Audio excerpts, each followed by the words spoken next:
And with that, I'd also like to introduce Bill Horner. Bill is our operations manager, and with a large audience today, Bill will be assisting me with helping answer questions as they come up.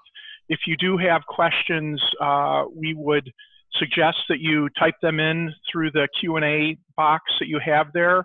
And as those come up, Bill will try to respond to those either in writing or at the end of each section of the program. We'll break for a minute and Bill will present the questions and provide answers. Either Bill or I will provide answers related to those. So again, thank you. Welcome for joining us. My name is Allan Lutes. I'm a principal in Alpha Fraternity Management. We are currently managing 64 chapters across 16 campuses. And by August, we will be on at least 20 or 21 campuses across the United States. We've created a platform to serve groups with all their business management, member services, and facility management needs. We can service those throughout the United States. So I bring to the table 33 years of property management experience, with 15 of those being having a company specifically focused on fraternity and sorority property management. In addition, we manage condominium complexes and high-rise apartment buildings in downtown Detroit. I've been a real estate broker for over 30 years and also owned a construction company that's done more than 200 fraternity and sorority major renovation projects, anywhere from a bathroom remodeling project up to tearing down and designing and building new fraternity chapter houses. So with that, it gives us kind of a unique perspective and a way to share that information, especially during an unusual time like this. We would really like to share that in a way that can benefit our entire fraternity and sorority system out there. As we launch into this, it's really our perspective that our operations are going to be changed from this point forward due to this outbreak. This is really going to change the way that we conduct business, and it's going to force us to focus on some things that we may not have provided as much emphasis on previously. And there's a couple of really core messages here. The first of which is we must communicate with all of our stakeholders. Stakeholders being our members, the parents, our lenders, our vendors, and our alumni groups, so that they know what's going on and that work is taking place proactively to address these challenges that are coming to us right now. And then the second is that we need to take a look at reducing any potential damages, and that's damages to our members and our operations, damages to our buildings, and most certainly reducing the potential for harm to come to our members. And then third, crises present an opportunity to make changes and address things that may have been status quo previously. So again, there's opportunities here, not just a downside to all of this. So overall, as we approach specific strategies, an overriding principle here is that we hope for the best, but plan for the worst. We believe that it makes sense to develop contingency plans considering a few different outcomes so that we can be prepared for what eventually might pop up. Additionally, we need to understand that there's likely to be a concern or a mentality out there that I refer to as the cruise ship mentality. I'm getting a little bit of feedback here, so if someone has their microphone active, if you could please mute that, we'd appreciate it. So going back to my point, I think there's going to be a lot of concerns, especially from parents that are worried that a cruise ship situation could take place, where we have a lot of people living in close quarters and someone gets sick and then it spreads quickly throughout the area. And we're really going to have to take steps to make sure that people understand that we've taken the proper precautions to reduce the potential for anything like that taking place. So the first area we're going to really discuss in length is chapter house operations. What needs to change now and what we need to look for this fall for changes as we continue to operate. The first thing that most of us are dealing with is move out. We've been forced into a move out situation where a lot of the students have just kind of thrown their clothes into a suitcase and went home, leaving us with a less organized and kind of chaotic move out process. And so with this, we suggest that you need to really be taking a hard look at your move out policies and procedures, communicate those to the members of what is expected. You may have to change the dates of your move out if your state is under a stay-at-home order and your move out dates take place within that period where moving between different areas is prohibited. You may have to extend your move out date into a time when people will be able to come and retrieve their belongings.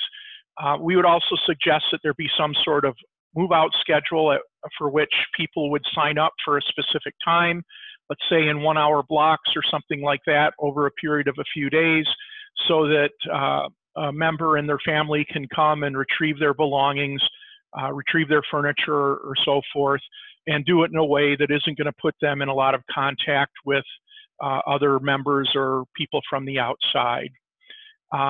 As move out happens, immediately when it's over, we would recommend that the house be thoroughly cleaned and disinfected.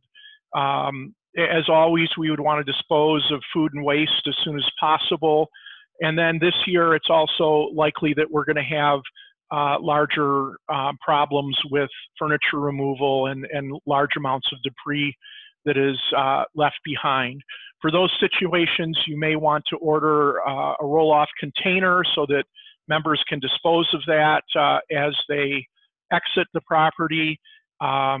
You will likely have more storage issues as to what can be left in the rooms or what should be stored in other areas. We would recommend being flexible but determining specific policies and procedures of how that's done. In our chapter houses, we have worked with our facility management staff so that we're offering an option where we can actually go into someone's room, box things up, and store them for them in a portion of the house, or box them up so when they come, all they have to do is retrieve those particular boxes.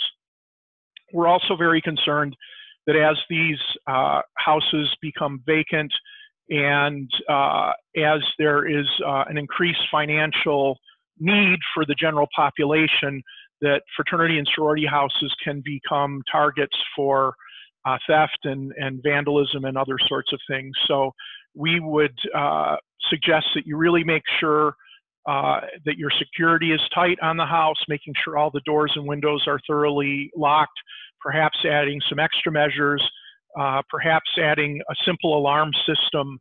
An alarm system with motion detectors can be added for $1,500 to $2,000 and would provide a response from the police if they were tripped, and that might prevent other damage to the house. Over the summer periods, one of our policies is to leave the room doors open. We've had situations where break-ins have occurred, and if a vandal would find a locked door, they may think that there's something valuable behind it, kick in the door, causing over $1,000 worth of damage to find an empty room behind it. So if they go in and they find the room door is open, they enter and the room is clean, they move on and wouldn't inflict the damage on it. And then lastly, as you go through this process, we need to remind you that most states have state laws regarding security deposits. When they take place and when the reports and inspections and security deposits are returned. So as you go through this change in move-out dates and procedures, you're going to have to still work to conform to those policies and perhaps give a little bit more leeway on some of the security deposit damage issues, given the unusual nature of the crisis that we're in currently. The other thing that I think, especially in our, most certainly for our fraternities, not necessarily for our sorority properties, but we really need to work hard in a short period of time to overcome the view that fraternity houses are not a clean environment. And we've all seen situations that document and uphold that stereotype, but we need to make some changes, because if people perceive the properties are not going to be clean and could be a potential harm to their children or to themselves, they're going to resist moving in, even if they have a signed lease agreement. And so here we recommend really increasing the level of cleaning to the chapter house.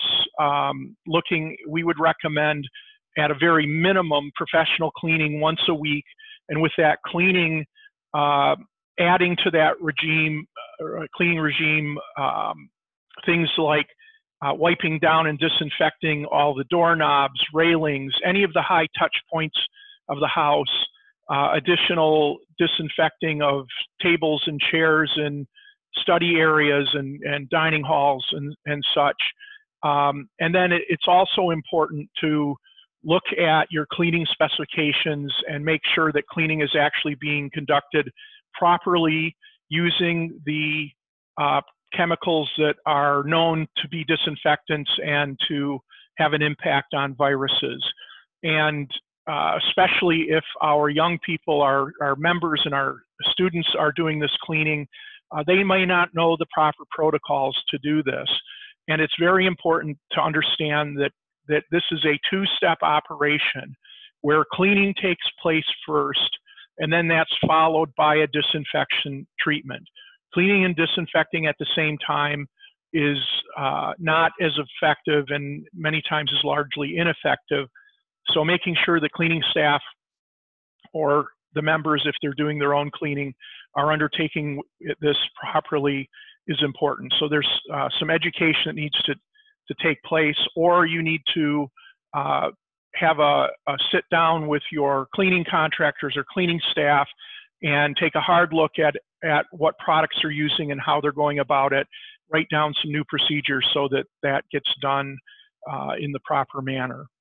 Additionally, with anybody that is entering the chapter house, whether it be the kitchen staff, the cleaning staff, handymen, property managers, facility managers, all of those people, we would recommend that they be tasked with performing a self-check each day before coming to work. They should be taking their own temperatures, and if they have a temperature over 99.6 or something in that range, they shouldn't be reporting. There's deep breathing tests, and there's some other tests that they can perform to make sure that they are less likely to be symptomatic or to be able to spread the disease. Additionally, all of these personnel should be informed and taught to correct the proper social distancing, to have work schedules that would minimize contact with members. They should be wearing masks and gloves as well.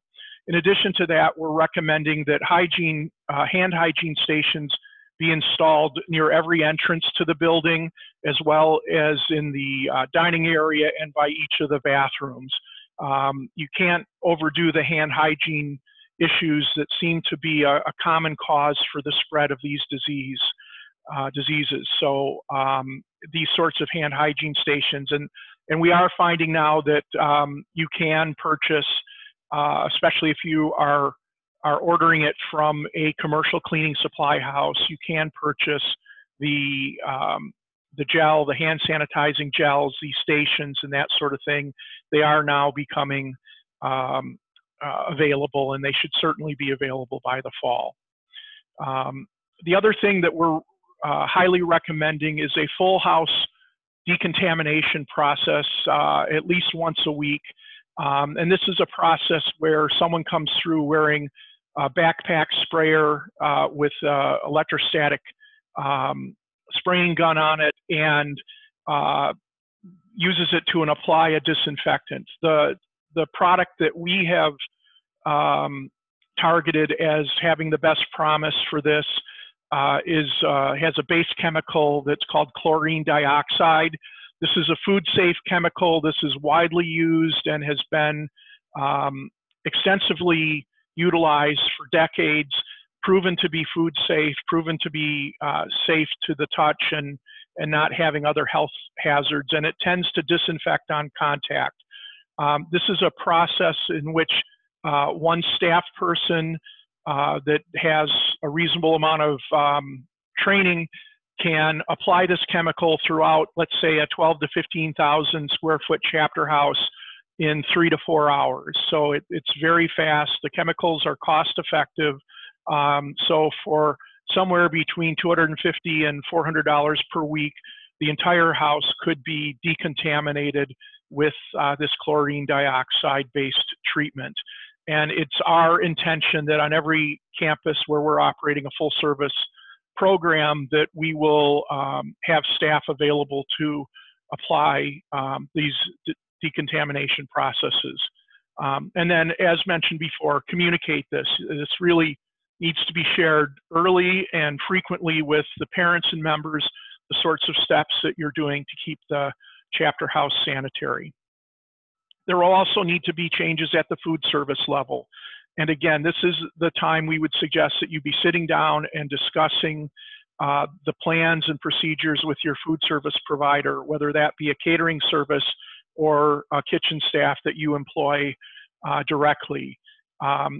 Discussion topics should specifically be what will be their safety and sanitation protocols, what are they responsible for, what changes need to be made to the food service program that they would recommend, and to develop a process or an understanding of what will happen, whether one of your current members that takes meals at the house may become sick with the COVID-19, or whether one of their staff members become ill, and what's going to happen with the program in those particular cases, so that you can have contingency plans for that.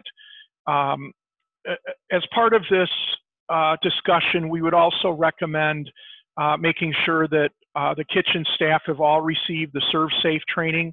This is a national program that provides training on food safe conditions in commercial kitchens, making sure that foodborne illnesses are not made or they're stopped before they can happen, so that no one gets food poisoning. And largely, those safe serve practices will meet the demands of this current virus situation very well. They should have certificates showing that they've gone through this training. It would be helpful to post a certificate in your kitchen and to share that information as well.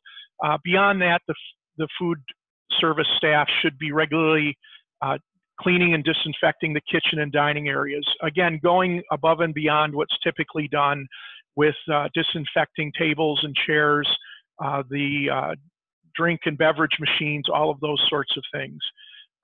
Just as with your cleaning staff, we need to verify that they're using the proper procedures for washing the kitchenwares, the pots and pans, using a 3-bin sink, with the first treatment being the first bin used for cleaning and using a detergent, the second bin of a 3-bin sink being used for a rinse, and then the third bin being used for a sanitizing rinse, where there's a chemical that is an approved sanitizer that's using, and that pot or pan is thoroughly rinsed with that sanitizer. Additionally, we would recommend that your dishwashing units be inspected and serviced to make sure that they are working properly before the start of fall classes. Your commercial dishwashing systems will either be of one of two different sanitizing treatments. The first being a low temp cycle that uses a chemical that is automatically injected into the rinse cycle that will sanitize the items that's going through the dishwashing process. The higher usage houses may be served with a high temperature sanitizing process where water, there's a booster heater that increases the water temperature to 170 to 180 degrees that becomes the sanitizing process for those. So typically these units need service every summer anyways, deliming and so forth. So having a certification that from the manufacturer's representative or technical service people that it's sanitizing properly is something that will, again, be good to share and will help demonstrate that you're doing what's right, as well as potentially minimizing liability should there be a problem that would take place in the future. I think one of the biggest changes that we have to be prepared for is that until this issue is far behind us, I don't think it's wise that we be serving food in a buffet style. There's just too many ways that different hands and too many people are touching different things that could be spreading the virus, too many situations where the safe distancing practices are not observed that could cause a large outbreak. And so we would recommend changing to a situation where the meals are plated by the kitchen staff and placed out, and that a person picks up their plate and returns and eats it at the table. I think in many fraternity houses, this would be a pleasant improvement in the culture and the maybe perhaps becoming a little more civilized than many of our groups that we see eating on paper plates and with plastic all the time. If a plated option or serving on china is not a reasonable option for the group, we would suggest that it either be plated on the paper plates or be placed in to-go foam containers and placed individually so that members can pick those up and eat those in a situation that would be safe, but still providing, you know, some options for people to be in the same area and share meals. Other things to understand is if you have a situation of reduced occupancy in your chapter house, running a food service program faces different challenges. Specifically, even though there are less people eating, the kitchen staff still has a fixed cost of the salaries and the overhead related to that. And so as the number of meals that are served goes down, your costs may go up.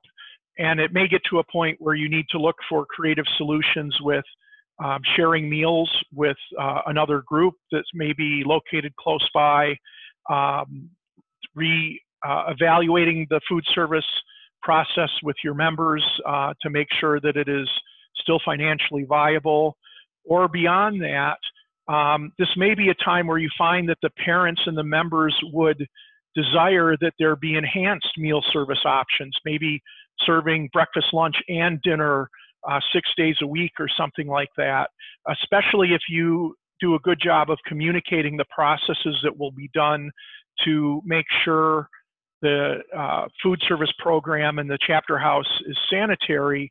You may find that the parents would rather have the reliable option of meals served 6 days a week, multiple meals a day that their sons or daughters can partake in, instead of going out and having to hit different takeout restaurants and other areas around campus that may or may not be as safe. And so this is one of those situations where we would really recommend discussing all of this with your chapter leaders at this point so that adjustments and plans can be put in place for fall. And then lastly, there will need to be discussions about the practices around the chapter house especially if the social distancing requirements remain a strong recommendation. And so communicating and involving the chapter leaders in these discussions, helping them feel like they are part of creating the proper solution, will be important to gain acceptance and to have the policies followed and supported by the members. So, you know, what's going to happen with chapter meetings, with social events? Is there going to be some system for the delivery of packages that will see that there's less potential for contamination with certain things being brought into the chapter house, or bringing different people, reducing the amount of people in and out of the chapter house? If there is illness, do you allow out-of-house members to enter the chapter house? All of those sorts of things will be things that should be discussed and have at least a good outline of how they'll be treated, so that when something comes up, you can react quickly, have reasonable buy-in from the members as well as the alumni leaders, and have a plan that is implemented easily and quickly. We would also say that this is really a time that we look to perhaps improve some of our alumni interaction with the chapter officers and with the chapter members as a whole. We know from situations in which chapter houses may get closed down after a fire or a flood, that when the members stop holding meetings and stop interacting, that really their fraternity experience changes drastically. And it is often hard to restart when that tribal knowledge and those things that have happened so regularly before stop. So we would suggest that alumni members, advisors work with the chapter to make sure virtual meetings take place, developing schedules for virtual study sessions, looking at developing some mentoring programs where some of our alumni members that may be sitting at home with not as much to do as usual could be mentoring and networking with the members, perhaps giving some career advice, doing some matching of alumni members that are in certain careers that students may be interested in pursuing. Those sorts of things will help really demonstrate the benefits of your organization beyond what's taking place in this crisis. As many of our student members may not have gone through a lot of life challenges previously that are similar to this, I think it's important for our alumni members to share with the leaders in the chapter that we will get through these times, to really maintain and share an optimistic attitude with people that they will often mirror, to emphasize that this is a time for leadership, and that challenging times like this is when leaders get to step up and practice and learn, and then this becomes a valuable experience that they can share with others, that is a skill that they have developed, where others that have not had these experiences or opportunities will not. And then understand that communication is what's going to keep your chapter intact and moving forward, so that as we come out of this, you're going to rebound with a strong group that can pick up and go from there. So a lot of information in a short period of time. I'll take a quick break and ask Bill if there are some specific questions that we can address at this point. Hi. At the moment, most of the questions have been geared towards the cleaning that you spoke of, and which obviously is a hot button right now. And I realize that every market, we're speaking to folks from different parts of the country and some different, fraternities and or sororities. So I can only really speak of U of M and several other houses at other campuses that we do budgets for.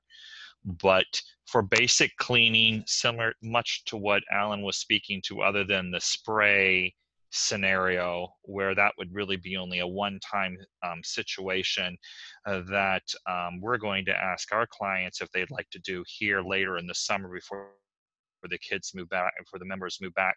You know, typical cleaning in a home should be averaging maybe between $200 to $300 a week when the students are in, of course. And I think that just depends on the size of the home, what you're asking them to do. Fortunately, our vendors are flexible. We have some homes that do only twice a month, and then we have some homes that do twice a week. And obviously, everyone won't turn away business if all of a sudden you jump from 2 times a month to 4 times a week, or 4 times a month, or 6 times a month type of situation. So I think you just need to speak to your vendor about what they offer. If you're paying more than that, you might want to shop around a little bit, especially if you're on a larger campus, whether you're Big Ten or not. They're probably cleaning other homes too, and maybe you need to look at fine-tuning that. One question was suggesting about the costs and how do you pay for those things. Again, it's all, of course, how you might do your budget at your home. If you don't currently have maybe a management company or an agent doing that, you might not be thinking of all these little things. And we certainly can sit down and talk to you about how to build the budget. But if you are, no disrespect, if you are doing that, that's great. I think it's a matter that going forward, you need to be, thinking about that the cleaning is something that most members and or guarantors, as our leases have guarantors, would kind of recommend. There are a few occasions that it's not included in the lease and it's up to the brothers or sisters, sororities, to take care of, and then they pay it out of their own chapter. That's not the best scenario, but if you're looking to cut costs. But again, if you have specific questions on where you think you might be able to, how you cover these, we certainly can discuss that now or offline. Right. As far as the costs of cleaning, for a typical fraternity chapter house that might house, let's say, 25 to 35 people with 3 common area bathrooms, weekly cleaning for something like that is typically, I won't say weekly, per cleaning incidents is likely to cost between $250 to $400 per visit by a professional cleaning service that does a really good job for that. I see in the question queue that there's really a lot of questions about cleaning and the expense related to cleaning. My perspective on this is a case where we really need to think that it's wise to overdo this, and that even if we have to incur some additional expense this year, that it's worth it. If your group is budgeting properly, you should have a fairly good reserve being built into your annual budget for major repairs, replacements, and improvements. And I would suggest that, to tap into that budget and dedicate an additional $10,000 for cleaning services for the year that could take care of the decontamination process or something like that would be money well spent. Because if you find a huge fall off in occupancy or concerns related to this year, you may find lasting impacts going forward. So this is a case where I think it makes sense to overdo it, spend a little bit of that reserve fund or your capital improvement money to make sure that the cleaning or decontamination services are done properly. I see some other questions about the house sitting vacant. Is decontamination necessary? Potentially not the full decontamination with the chlorine dioxide, but I think it's important that the house be properly cleaned and disinfected. Our houses are all going to have people in and out of those houses on a regular basis. We don't want those vendors getting sick, and we don't want those vendors coming in and negatively impacting other vendors. So the house isn't completely vacant over that period, but making sure that it is disinfected and properly cleaned makes it that you don't have other problems with rodents and smells and mold and other sorts of issues with that. I see a question from Frank about emailing us the presentation. Yes, we will send out copies of these slides to the people that participated in our presentation this evening so that you can share this with others. We certainly would want this information to be shared with others so that we can have as good a positive impact as possible with what the information that we're sharing. Okay, I think we've hit most of the high points there. We'll move on a little bit with a discussion of finances. Certainly a hot button on everybody's topic list.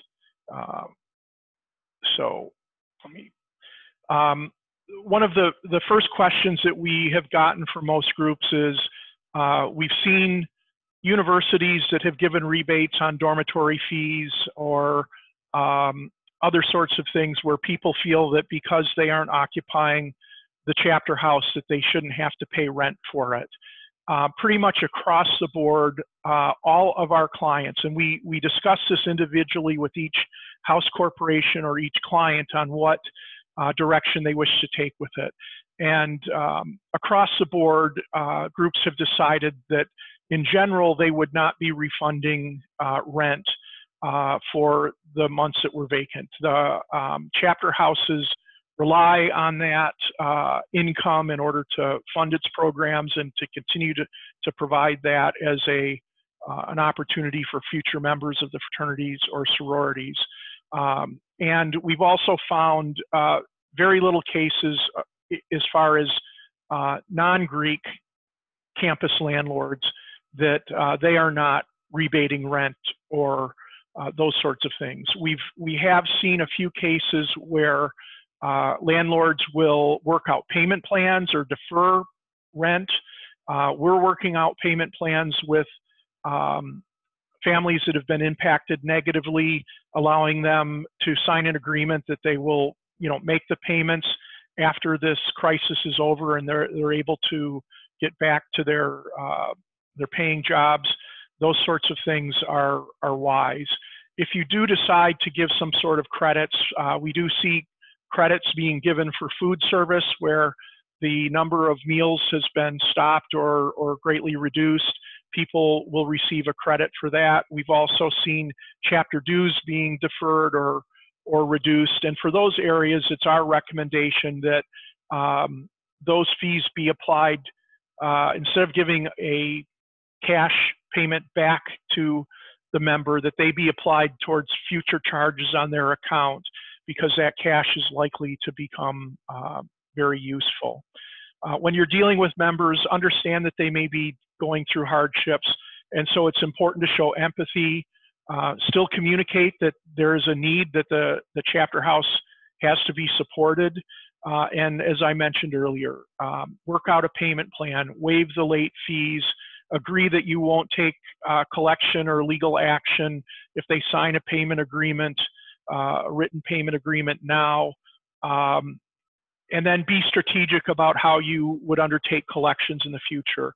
We would note that in many areas, there's been a moratorium placed on evictions. Most of our members will be moving out or have moved out anyways. There is no moratorium on collection actions, but we would suggest that you perhaps postpone that action until after this crisis is over.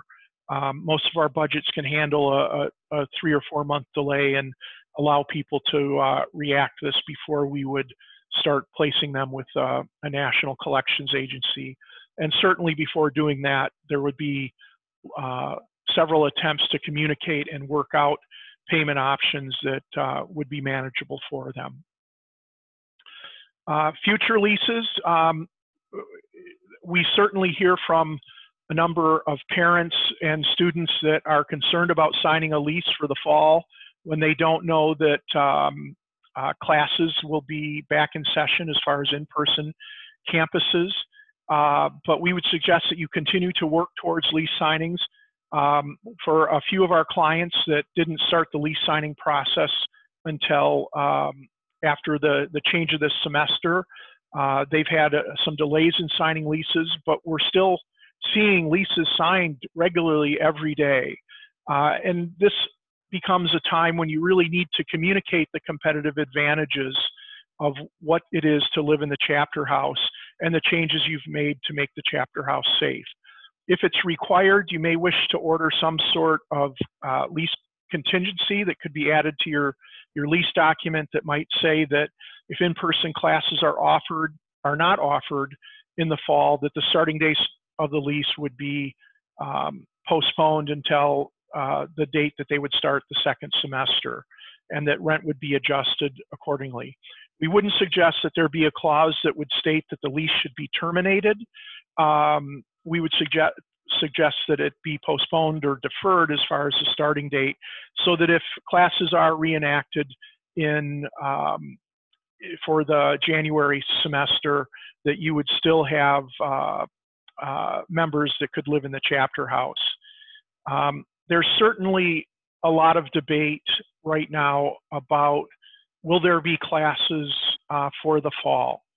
I can share with you that I think that there is a very high probability that in-class or in-person classes will return for this fall for a couple reasons. The first is that I see that there's a lot of momentum that people want to reopen the economy.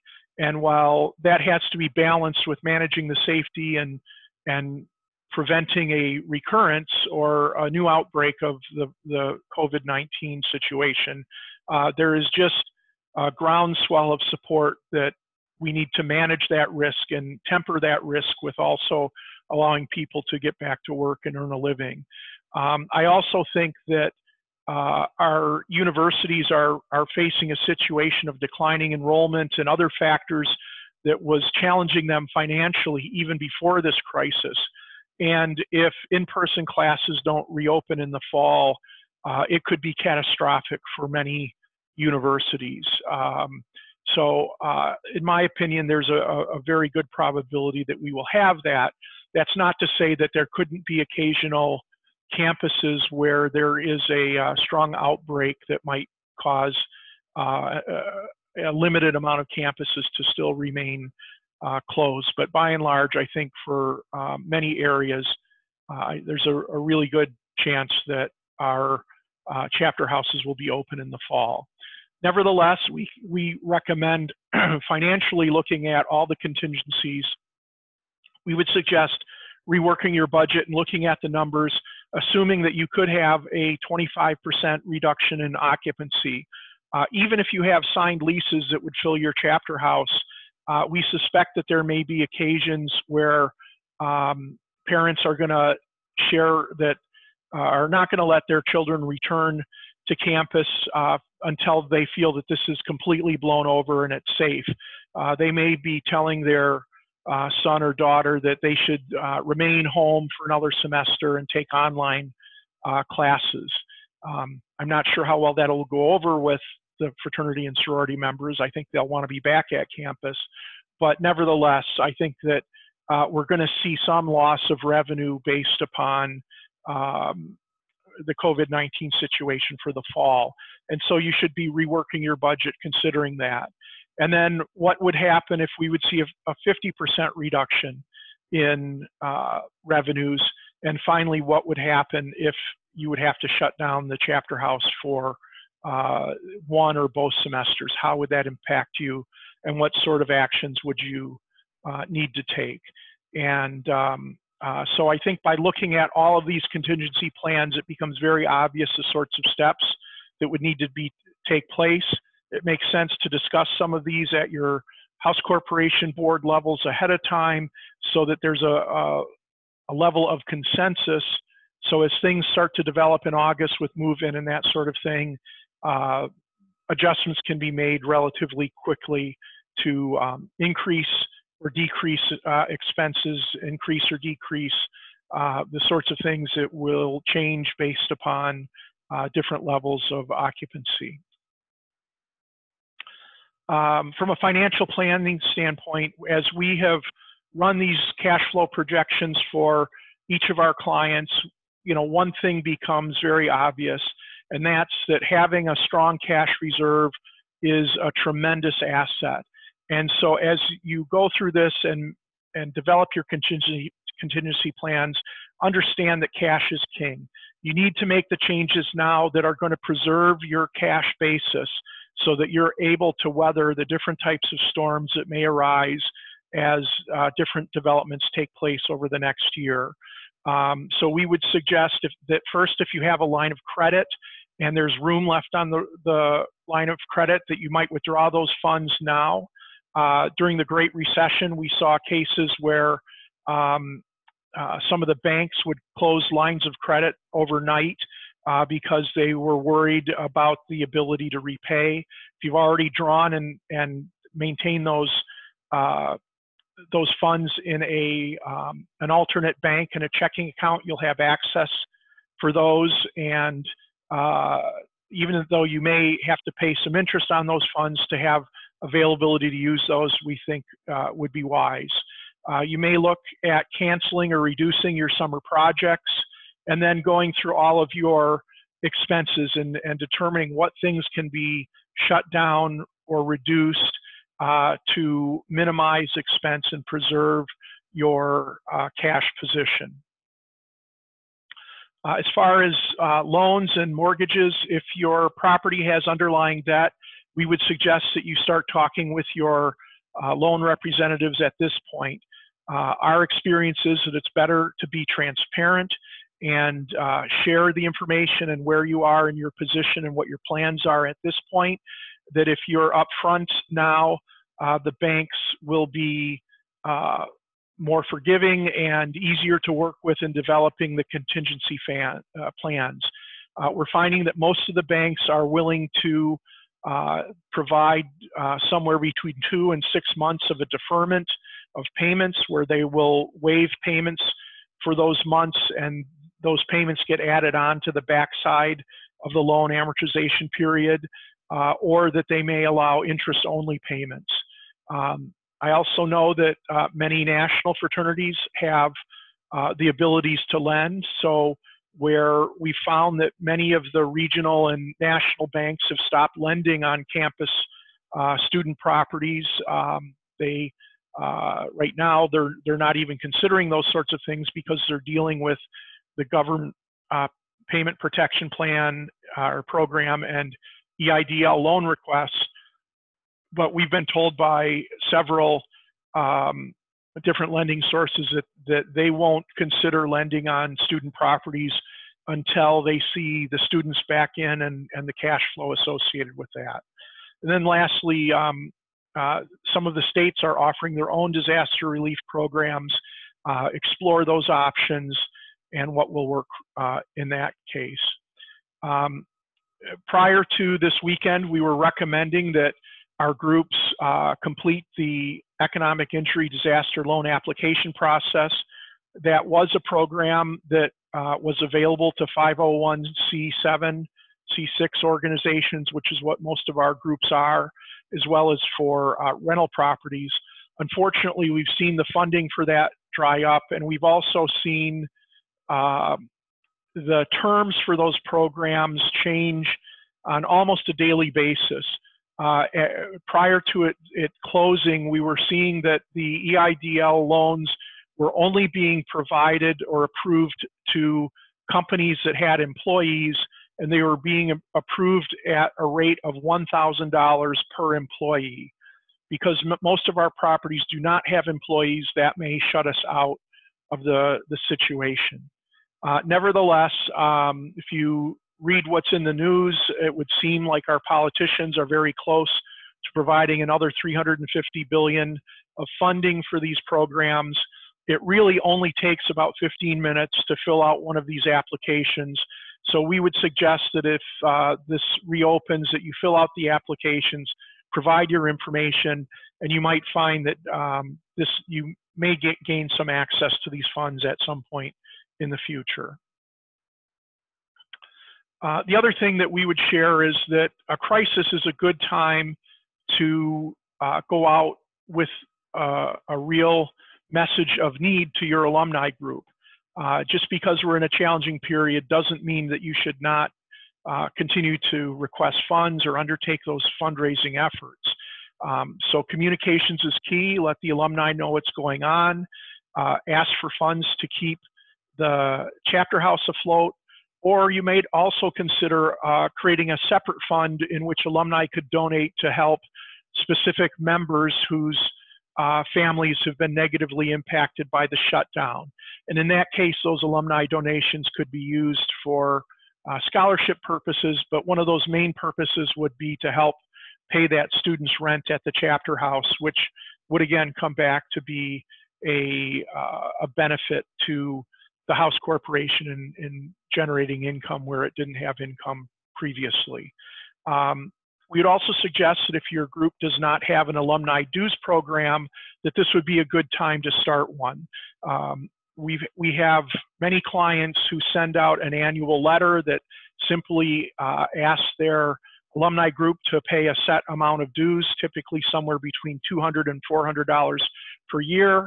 And they will often find for a reasonable size group that they're receiving somewhere between $15,000 and $25,000 a year in that alumni dues program. And it's often accompanied by communications from key people in each era that carry respect with their peers, their pledge brothers and fraternity brothers. But this is a program that could be started now to address a very specific need and then continued forward that could generate a nice return for a fairly minimal amount of effort. All right, I'm going to take a break there and ask Bill if we have some more questions that we can address or help people with. There weren't any immediate. A couple of them did ask about where they can get some supplies like the hand sanitizer, and I did mention to them a few of the vendors we deal with, like HD Supply and Ferguson. But of course, a lot of them you can get the containers, but you might not be able to get the hand sanitizer. But we have some that are on back order, so I think it's just a matter of if they do have the option to do the back ordering, at least get in the queue so that possibly you'd have it at least by August when move-in would happen. Right. And then the other one was, the question was any suggested language, this is in the chat, Alan, that's why you may not have seen it, any suggested language explaining why we won't offer refunds or full prorated refunds. So Alan, maybe you'd be a little better at addressing that or offering suggestions on what they might do versus me saying what we've been saying. Sure, and I think with each group, it's important to identify what the specific criteria or reasons are that why it's not appropriate to provide those waivers. And again, this is a situation where transparency can help in sharing your budget with the undergraduate leaders so that they can share information with the larger membership can be beneficial. But if you have an underlying mortgage that has to be paid, if there are these other needs that can't be avoided and that risking the loss of the chapter house could occur, given that situation, I think that you'll find most people will understand that and be reasonable with it. I would say out of all the people that we have dealt with over the last 3 to 4 weeks dealing with these sorts of situations, we've probably had, less than 10 that have just come outright and say, we aren't going to pay you. We have some that aren't paying and are sharing with us that they have financial problems or they need to get through this. But by and large, most people are being very reasonable and they understand that that people just can't always foot the bill for everybody else's inconvenience. And I would, again, share that this is a fraternity, that there's no profit motive here for the alumni members. Most of our house corporations are all volunteer organizations and get a whopping annual salary of $0. And if they understand that this isn't a landlord getting rich off of the backs of the members, or that, you know, this institution that might have been around on campus for 50 to 100 years isn't sitting on $5 million of alumni donations or things like that. You know, people kind of get a lot of wild ideas of, you know, everybody else is rich and has all these resources. So again, being honest, being transparent, sharing budgets and the implications will, I think, have a reasonable result in doing that. Okay. Bill, anything else there that we should address? No, that was it at this point. Okay, very good. One thing that you mentioned was, where do we find the proper chemicals? I will say that the easiest thing to do, or a good strategy, is to find a commercial cleaning wholesaler or retailer in your area. The places where the cleaning companies go to get their supplies. And so if you look at something like wholesale cleaning supplies or cleaning supply distributors, things like that, if you go there, they may have access to hand sanitizer and other sorts of cleaning products that the regular supply chain through Amazon.com or others may not have. And they will also be very happy, in my experience, to sit down and discuss with you what products you should be using for what applications.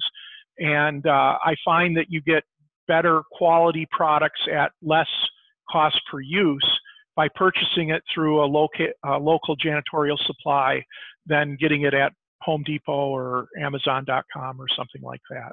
So, very good. I'm going to close with just a little bit of how we might be able to use this current situation to our advantage. And in general, I think that, you know, we're really coming to a crossroads with our fraternity housing, that, you know, over the last few decades, more and more have of the operational duties and responsibilities have been pushed down from the alumni down to the shoulders of the chapter leaders.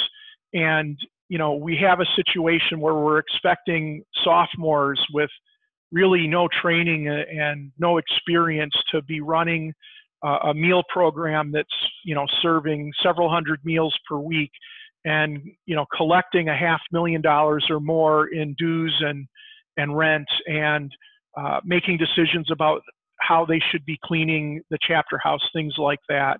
And really, I think that that's gotten to the point where it's so negatively impacting our model that the residential housing aspect of fraternities is changing and has become less important to our groups and less important to the fraternity experience.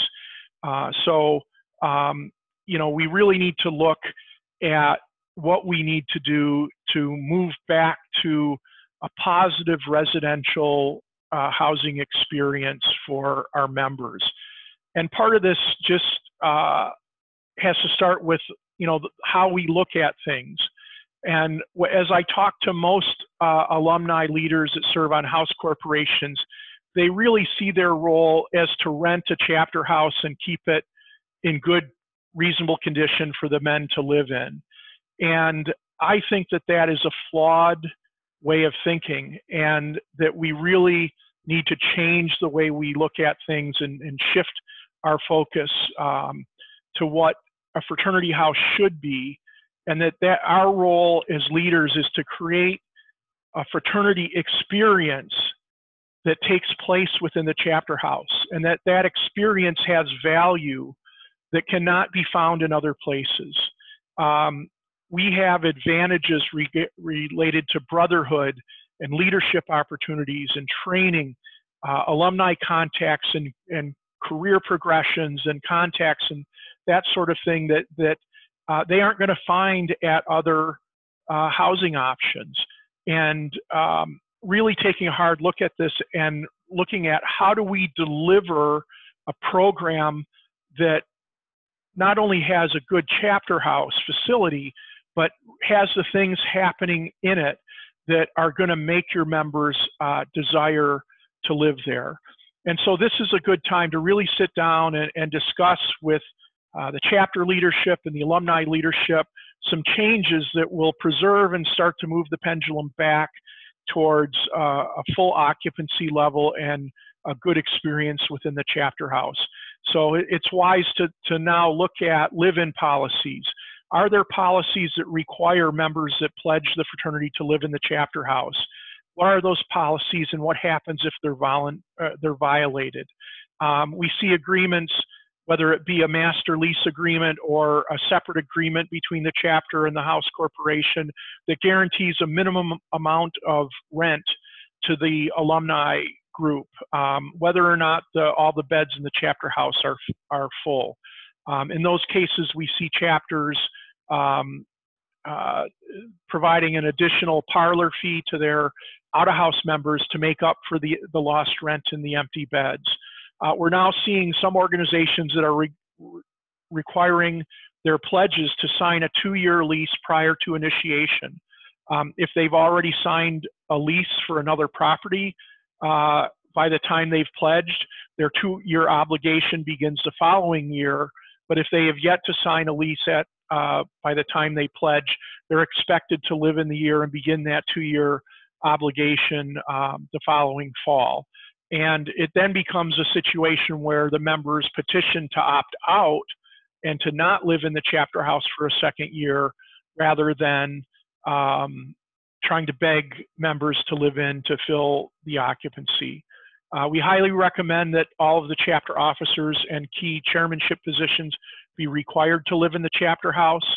That provides a level of maturity and leadership in the chapter house.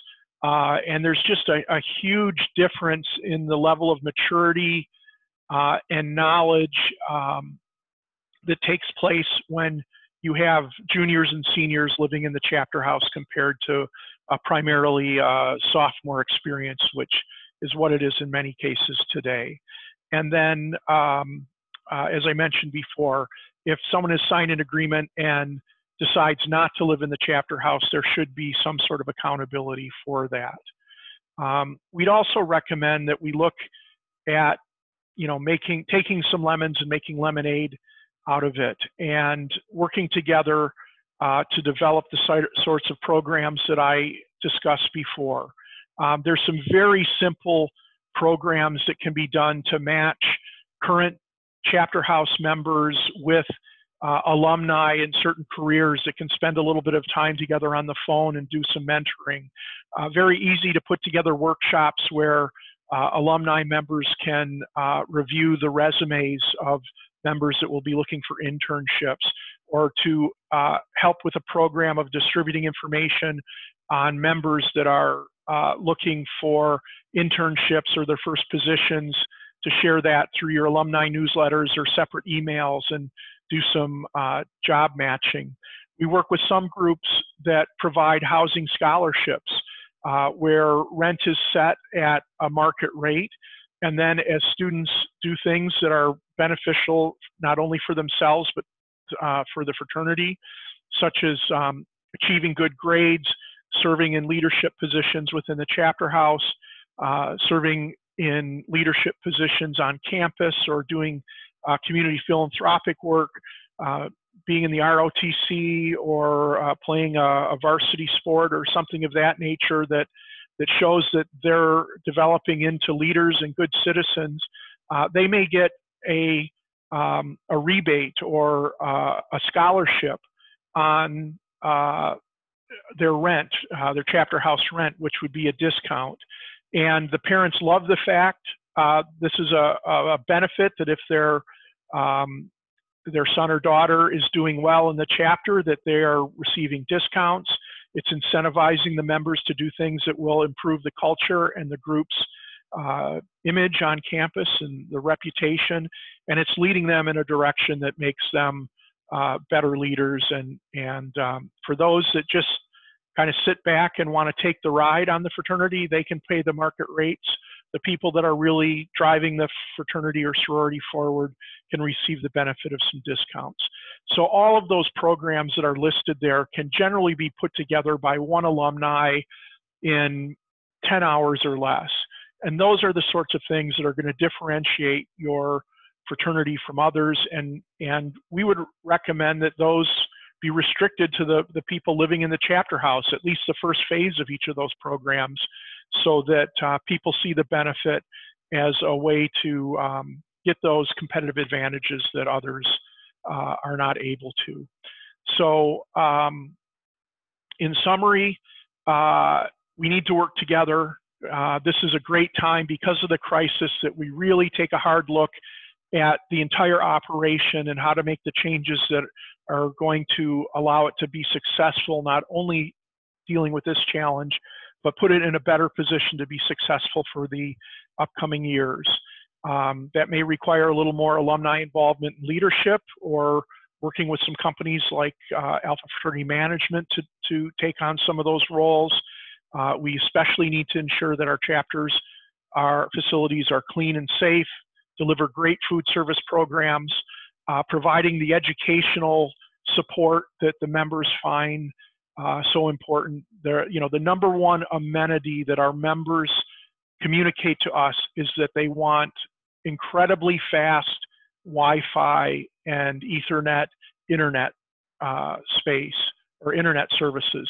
And then beyond that, we see a lot of requests currently for smaller team study areas, tables where 4 to 6 people can sit around a table and work on projects together, and where they have screens for presentations that they can take an HDMI cable and plug it into a TV to work on presentations together.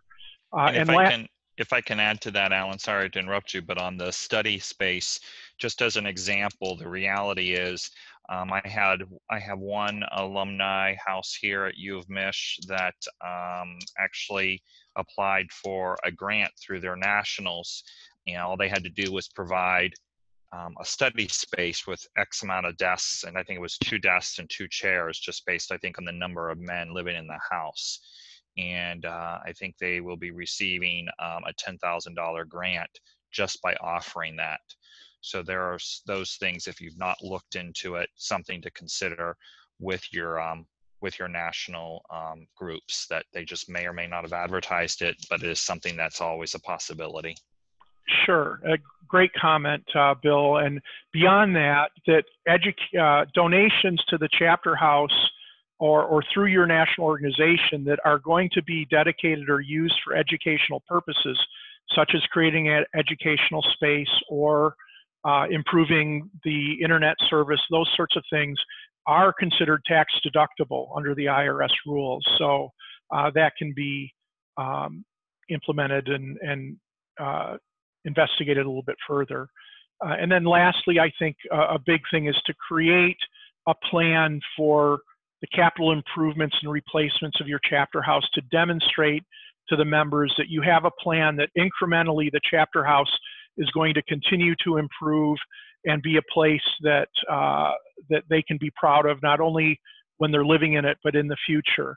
And we find that a strategy in which each year that the chapter members see some incremental improvement, repainting of common areas, or some step up, that they hold the chapter house in better respect and in a better light than putting in a lot of money and then seeing it deteriorate and get run down over a period of years that then requires a new cash infusion to bring the chapter house up to speed. So, looking at an improvement program of what should happen at that chapter house over the next 5 years and sharing that with the chapter leaders, those are the sorts of things that I think will help redirect our fraternity programs to be operating under the sorts of values that are shared in our national charters, our national mottos,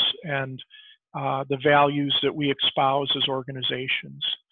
So with that, I thank you very much for participating. please feel free to reach out to us. We would be very pleased to discuss any of these in greater detail with you, or how we might be able to help you with any facet of your needs to run a chapter house in a better fashion, whether that be through billing and collections from members, helping with your business strategy and budgeting and cash flow projection and accounting, or with the day-to-day operational management of the facility. We have a broad range of services that will help groups with many different needs. So please feel free to reach out to us. If it's something we can't help you with, we probably can refer you to good people in the industry that can. Similarly, reach out to your national organization representatives for the same sorts of things.